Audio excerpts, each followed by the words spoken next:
اعوذ باللہ من الشیطان الرجیم بسم اللہ الرحمن الرحیم الحمد للہ رب العالمین وصلی اللہ علی محمد وآلہ الطاہرین اللہم صلی علی محمد وآل محمد۔ خوب آیات ہیں، ان کو پڑھنا ہے، پھر ان آیات کا ترجمہ اور پھر تجزیہ اور ترکیب۔ آیتیں یہ ہیں، کلا انہا تذکرہ فمن شاء ذکرہ۔ کلا ہرگز ایسا نہیں ہے، انہا تذکرہ یہ آیتیں کیا ہیں؟ یاداوری ہیں۔ فمن شاء ذکرہ پس جو شخص ان آیتوں کو چاہے یاد کرے، فمن شاء پس جو چاہے ذکرہ انہیں یاد کرے۔ فی صحف مکرمہ یہ کیا ہے؟ یہ صحف صحیفہ کی جمع ہے، مکرمہ یعنی جس کو گرامی رکھا گیا ہو، جس کو بزرگ سمجھا گیا ہو، سمجھ رہے ہیں؟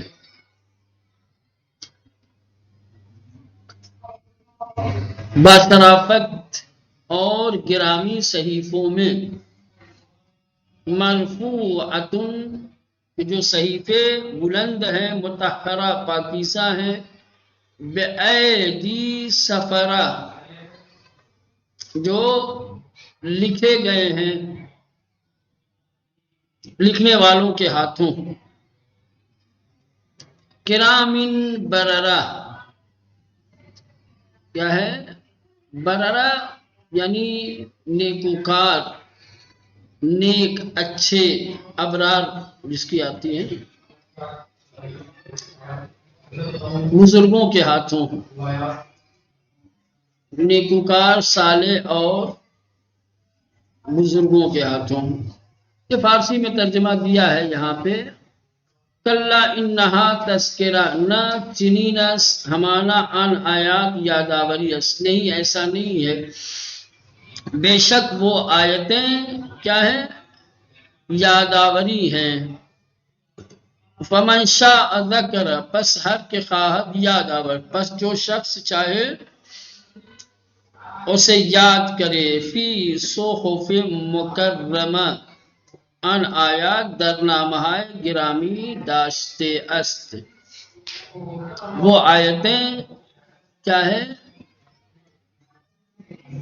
فی صحف در نامہ، ناموں میں، کتابوں میں، نامے سے مراد یہاں کیا ہے؟ وہی صحیفہ یعنی تحریر شدہ شے، صحف یعنی کتاب جس میں کوئی چیز لکھی گئی ہو، ٹھیک ہے؟ یہ کتاب میں گرامی رکھی گئی ہیں، مرفوعۃ مطہرہ بلند مرتبہ و پاکیزہ، عالی مقام، بلند مرتبہ اور پاک و پاکیزہ، بِأَیْدِی سفرہ بدستہائے نویسندگان، لکھنے والوں کے ہاتھوں سے، کرامن بررہ بزرگواران، نیکوکاران، جو بڑے اور نیک لوگ ہیں۔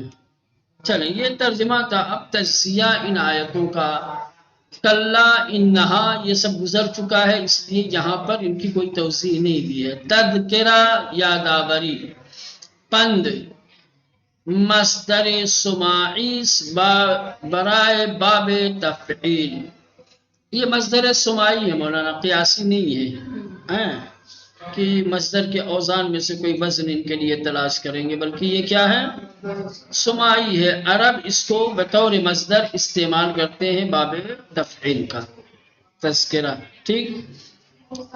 اس کے بعد ہے صحف نوشتہا، صحف نوشتہا لکھی گئی چیزیں، کتاب مثلا کہ نامہ خطوط، جمع مکسر است برائے صحیفے، صحف صحیفہ کی جمع ہے اور یہ جمع تکسیر ہے، مکسر ہے۔ مکرمہ گرامی داشتے شدے، جسے مکرم اور محترم شمار کیا گیا ہو، اس میں مفعول ہے باب تفعیل سے. کرما یکرمو تکریم، مکرمہ اس میں مفعول ہے جس کو محترم شمار کیا گیا ہو، جس کو بڑا سمجھا گیا ہو. مرفوعہ بلند مرتبہ، بالا بردے شدے، جس کا مرتبہ بلند ہو، جسے بلندی اور اونچائی پر لے جایا گیا ہو، یہ بھی اس میں مفعول ہے. اور رفع یرفع ثلاثی مجرد سے، رفع یرفع سے مرفوع ہے نا، جسے بلند کیا گیا ہو. ٹھیک. مطہرہ پاکیزہ یا پاکیزہ گردانیدے شدے، جسے پاک شمار کیا گیا ہو، یہ بھی اس میں مفعول ہے باب تفعیل سے. طہر یطہر، تطہر یتطہر تطہیر ہے نا، اس سے مطہرہ اس میں مفعول. بے ایدی، ایدی دستہ، ید کی جمع ہے ایدی، جمع مکسر، ید کی جمع تکسیر ہے ایدی. سفرہ، سفرہ نویسندگان، کاتبان لکھنے والے، یہ بھی جمع مکسر ہے، جمع مکسر ہے. کس کے لیے مولانا؟ سافر، اس میں فاعل بمعنی ہے کاتب، سافر بمعنی ہے کاتب. سافر کی جمع تکسیر ہے کیا مولانا؟ سفرہ. سافر یعنی کاتب اور سفرہ یعنی کاتبان. سافر یعنی لکھنے والا اور سفرہ یعنی لکھنے والے. ٹھیک. کرام بزرگواران، جمع مکسر اس برائے کریم. مولانا کرام یعنی بزرگ لوگ، بڑے لوگ، یہ بھی جمع مکسر ہے کریم کا. کریم صفت مشبہ بمعنی بخشندے، بزرگوار، نفیس و معانی دیگر. کہہ رہے کہ کریم صفت مشبہ ہے جو بخشش کرنے والے، سخاوت کرنے والے کے معنی میں، بزرگوار کے معنی میں، نفیس اور دوسرے معنی میں استعمال ہوتا ہے. اسی کریم کی جمع مکسر ہے کرام. ٹھیک مولانا. برارا نیکوکاران، یہ جمع مکسر ہے برائے بار. سمجھ رہے ہیں؟ بار اس میں فاعل بمعنی نیکوکاران. بار کی جمع مکسر ہے بررا. بار کا مطلب ہوتا ہے نیک عمل انجام دینے والا، اس میں فاعل بار ہے نا. تو بررا یعنی نیک لوگ، نیک کام کرنے والے. ٹھیک. ہاں نہ وہ بار فارسی تھوڑی ہے کہ بار کے معنی بوجھ ہو گئے. بار اس میں فاعل ہے باررن، سمجھ رہے ہیں؟ ہاں. اب اس میں تعلیل ہوئی ہے، فاعلن کے وزن پر تھا. ٹھیک. اس کو بار بنا دیا گیا ہے. چلیں تو اب یہ تجزیہ ہو گئی. اب ترکیب. کلا حرف رد، حرف رد یعنی انکار. کلا ہرگز ایسا نہیں ہے. ٹھیک. انہا حرف مشبہ بالفعل و اسمش، ان حرف مشبہ بالفعل ہے، اور ہاں جو ضمیر آپ اس میں دیکھ رہے ہیں وہ اس کا اسم ہے. مرجع ضمیر ہاں کلمہ آیات یا سورے یا موعظے است. اب ظاہر سی بات ہے ہاں ضمیر ہے تو ضمیر کا مرجع بھی اس میں ہوگا. تو مرجع کہاں ہے اس کا؟ یہ ضمیر کہاں پلٹے گی؟ کہہ رہے ہیں کہ یا تو آیات کی طرف جو اوپر گزر گئی، یا خود سورہ یا موعظہ. سمجھ رہے ہیں؟ انہا یہ یعنی آیتیں، یہ سورہ، یہ واعظ و نصیحت. تو یہ ہاں کا مرجع یا آیات ہے یا سورہ یا موعظہ ہے۔ تذکرہ خبر برائے ان، تذکرہ کیا ہے مولانا؟ ہاں خبر ہے ان کے لیے، اور یہ جملے انہا استینافیہ، کیا ہے مولانا؟ جملے استینافیہ ہے، نیا جملہ ہے، نئی بات یہاں سے شروع ہو رہی ہے، اور جملے استینافیہ محلی از اعراب فا حرف استیناف، فا جو ہے وہ حرف استیناف ہے۔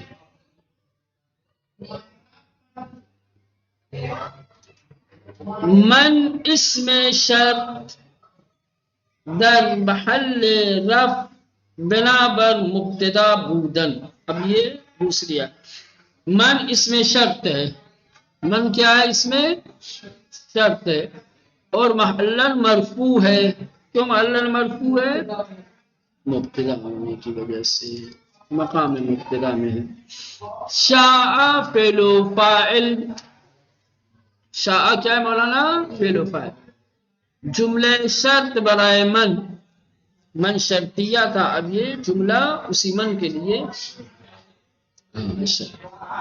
وچن من از ادات شرط جازم است، اور چونکہ من شرط جازم والے کلمات میں سے ہے، کلمہ شرط جازم ہے، فعل ان جملے در محل جزمی باشد، تو من کے بعد جو فعل آئے گا وہ محلن کیا ہوگا مولانا؟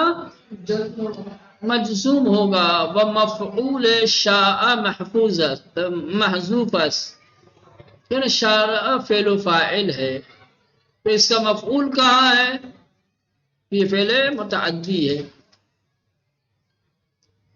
تو کہہ رہے ہیں کہ اس کا مفعول محذوف ہے، پس جملے کی تقدیر اس طریقے سے من شاء الاتعاظ ذکر، سمجھ رہے ہیں؟ الاتعاظ جو مفعول تھا شاء کا، وہ کیا ہو گیا مولانا؟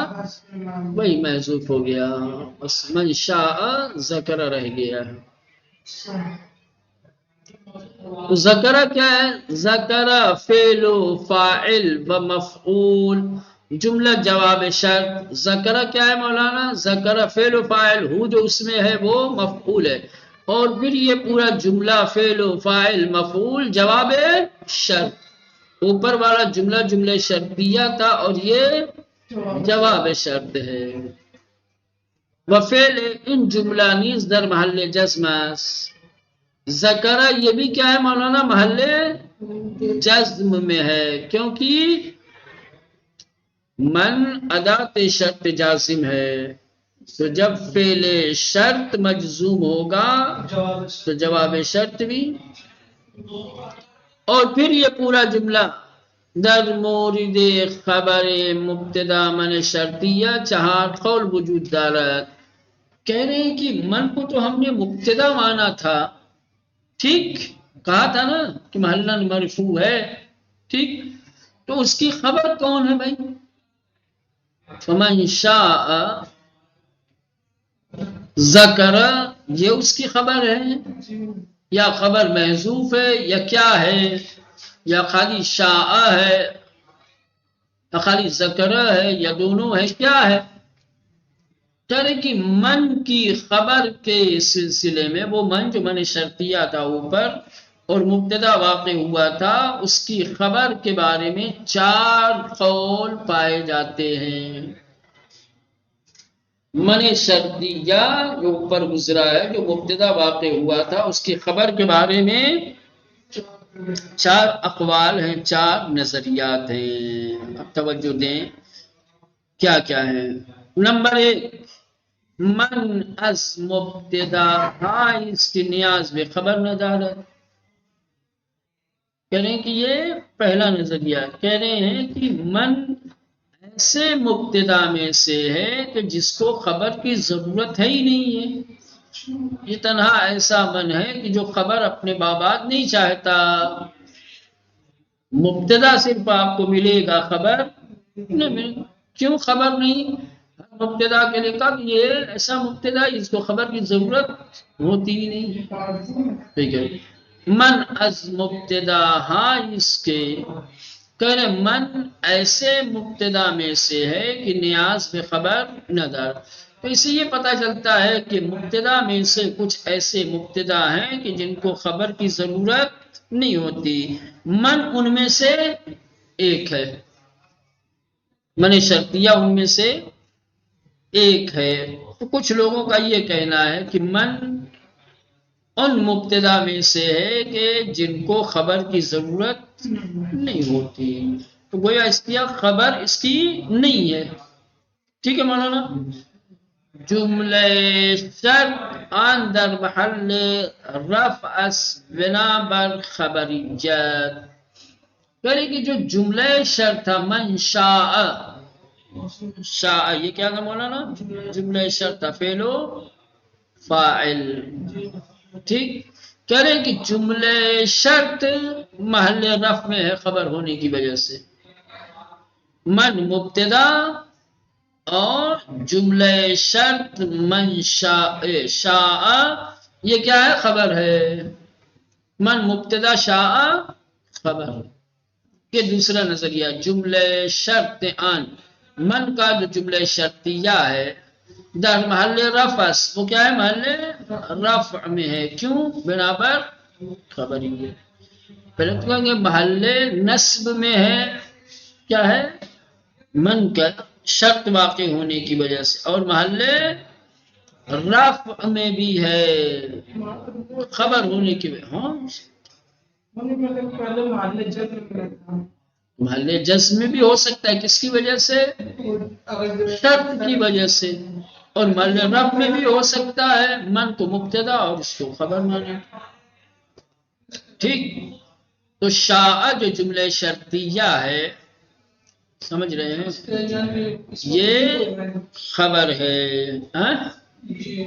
سمجھ میں آئے؟ دوسرا نظر۔ تیسرا جملے جزائے آن در محل رفع بنا بر خبریہ، تیسرا نظریہ یہ ہے کہ جواب شرط، پہلے شرط نہیں مولانا، یا جملے شرط نہیں، جواب شرط، جواب شرط کیا تھا؟ ذکر، وہ محل رفع میں ہے خبر ہونے کی وجہ سے، آسان لفظوں میں کہا کہ من کی خبر جملہ جواب شرط ذکر ہے، تو یہ تین نظریہ ہو گیا۔ پہلا نظریہ یہ ہو گیا کہ من کو خبر کی ضرورت ہی نہیں، من مبتدا ہے لیکن ایسا مبتدا ہے جس کو خبر کی ضرورت نہیں، لہذا کلام میں کوئی خبر نہیں ہے۔ دوسرا یہ ہے کہ من مبتدا اور اس کی خبر فعل شرط یعنی شاء، کیا ہے مولانا؟ شاء فعل و فاعل، یہ اس کی خبر ہو جائیں گے جملہ شرط، پھر محل رفع میں ہوگا۔ تیسرا قول اور تیسرا نظریہ یہ ہے کہ من کی خبر جواب شرط ہے نہ کہ جملہ شرط، یعنی ذکر، ٹھیک۔ نمبر 4 دو جملے شرط و جزا روئے ہم رفتے در محل رفع بنا بر خبریات، مولانا چوتھا نظریہ یہ ہے کہ جملہ شرط اور جواب شرط دونوں محل رفع میں ہے من کی خبر ہونے کی وجہ سے، ٹھیک مولانا؟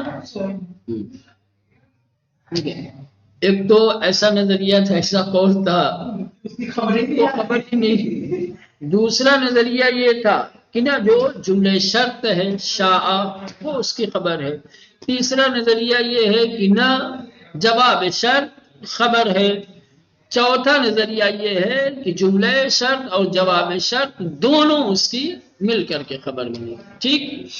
برخی نیز معتقدن کہ من در انجا در محل نصب بنابر مفعول مقدم بودن برائے شاء، مولانا ایک پانچواں نظریہ، بعض لوگوں کا اعتقاد یہ ہے، بعض لوگوں کا نظریہ یہ ہے کہ من اصلاً یہاں پہ مبتدا نہیں ہے بلکہ محل نصب میں ہے، مفعول مقدم ہونے کی وجہ سے، مفعول مقدم کس کے لیے؟ شاء فعل و فاعل تھا، اس کا مفعول یہی من ہے جو مقدم ہوا ہے، چونکہ یہ صدارت طلب میں سے ہے مولانا. صحیح، اگر جو مقدم مؤخر کریں گے تو اس کی صدارت ختم ہو جائے گی. سمجھیں؟ تو یہ کل گویا 5 نظریات ہو گئے. کتنے ہو گئے مولانا؟ یاد رکھیں، من شاء ذکر میں جو من ہے، من کے سلسلے میں یہ 5 طریقے کے نظریات ہیں. ٹھیک. برقی نیز معتقدن کی بعض لوگوں کا کہنا ہے کہ من در انجا، اس آیہ کریمہ میں جو من ہے، در محل نصب، یہ محل منصوب ہے، بنابر مفعول مقدم بودن برائے شاء، شاء کے لیے مفعول مقدم ہونے کی وجہ سے. بہرحال چاہے آپ اس کو مبتدا مانیں اور خبر کے سلسلے میں یہ جو اختلافات ہیں آپ ان میں سے کسی ایک کو مانیں یا نہ مانیں، بہرحال جملہ من شاء ذکر استنافیہ ہے. پورا جملہ کیا ہے؟ استنافیہ ہے، اور محل اعراب نہیں رکھتا. فی صحف جار و مجرور، فی حرف جار، صحف مجرور. خوب، جار و مجرور تو متعلق ان کا بعامل، متعلق ہوں گے یہ عامل محذوف سے. ٹھیک، ان کا متعلق کیا ہے مولانا؟ ایک عامل محذوف ہے. بد ترکیب آن 4 احتمال دادے می شود. فی صحف کے بارے میں بھی اس کی ترکیب کے بارے میں 4 احتمال دیے گئے ہیں. فی صحف کی ترکیب کیا ہے اس کے بارے میں 4 احتمال ہیں، 4 نظریات ہیں. نمبر 1، در محل نصب بنابر حالیت الضمیر مفعولی در ذکر. پہلا نظریہ یہ ہے کہ فی صحف محل نصب میں ہے. کیوں؟ حال ہونے کی وجہ سے. حال تو کس کے لیے؟ کہہ رہے ذکرہ میں جو ضمیر مفعولی ہے اس کے لیے فی صحف حال واقع ہوا ہے. ٹھیک ہے مولانا؟ فی صحف محل نصب میں ہے، ذکرہ میں جو ضمیر مفعولی ہے اس کا حال واقع ہونے کی وجہ سے ہے نا. نمبر 2، در محل رفع بنابر صفتیت برائے تذکرہ. مولانا دوسرا نظریہ یہ ہے، دوسری ترکیب یہ ہے کہ فی صحف محل رفع میں ہے تذکرہ کی صفت واقع ہونے کی وجہ سے.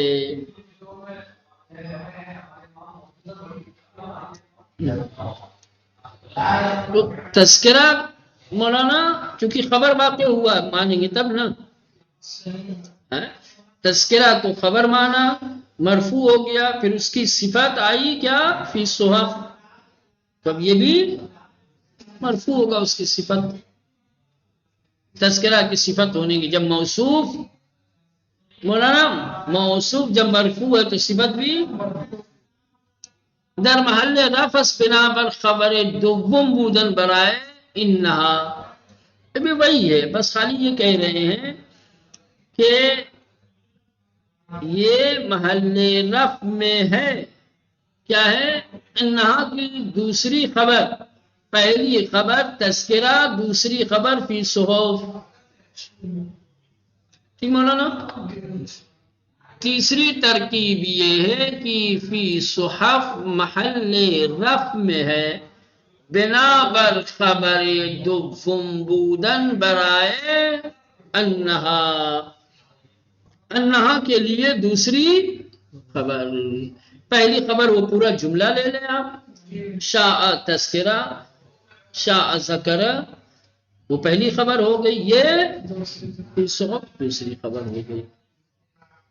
چوتھا نظریہ، در محل رفع بنابر خبر بودن برائے محذوف، مبتدائے محذوف. تیسرے میں بھی یہ محلن مرفوع ہے لیکن کیا ہے؟ یہ خبر ہے، اور جب خبر مانیں گے تو مبتدا کیا ہے بھائی اس کا؟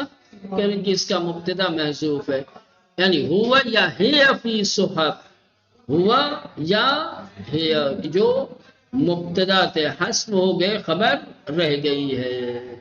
تو یہ چار ترکیب ہے فی صحف میں، ایک میں منصوب ہے، باقی تین میں مرفوع ہے۔